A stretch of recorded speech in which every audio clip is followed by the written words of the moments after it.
ever experienced pain in your shoulders following a workout, particularly while doing push-ups? Well, today here on Living Well, we are going to be talking about how to prevent that from happening. Joining us today here on CTV Morning Live is Alistair Hopper from Flex Fitness. Thanks so much for being here. Thanks for having me. Now, can you talk about what exactly causes those shoulder pains and shoulder injuries during push-ups or when we work out? So generally speaking, shoulder pain during the push-ups and exercises that are similar to the push-up is improper technique. It can cause a lot of impingements in through that shoulder, and a lot of times we see people's shoulders raising, elbows flared out. There's quite a few things that occur while we're doing that, but generally it's improper technique. All right, and can you demonstrate to us some of the proper ways that we should be doing push-ups? Sure. So the one thing that I want to talk about is how our shoulder blades should translate as we are doing the exercise. Like I said, often we get the shrug, we get the elbows flared out, so we want to relax those shoulders, bring the elbows in, and then we want to think of our shoulder blades on our back coming like this, coming underneath and around our rib cage to scoop and support that shoulder instead of coming up like this. So I get my clients to do negative, so this is core position, and then get into that scoop. Okay. And once we've gotten that, then we're going to apply that to our push-up. Okay, so we got our hands just outside shoulder width, and then we relax those shoulders. As we come up, we're scooping.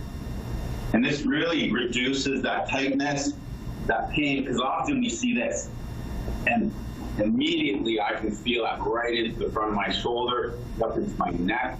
And those are all contraindicated things. We're trying to do something good, but we're creating other issues.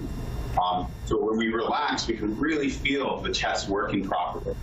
Now, how about when people do push-ups and they're doing it with their knees on the ground? Is that something that you recommend or you don't recommend at all?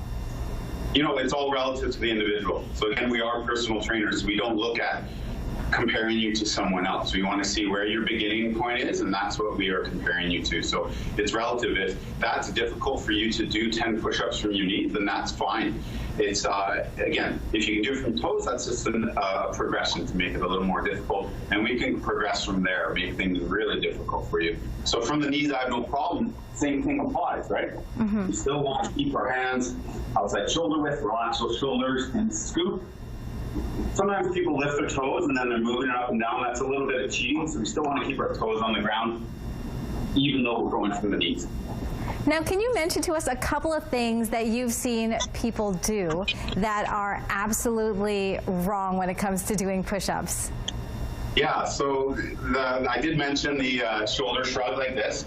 I mentioned the elbows flaring out.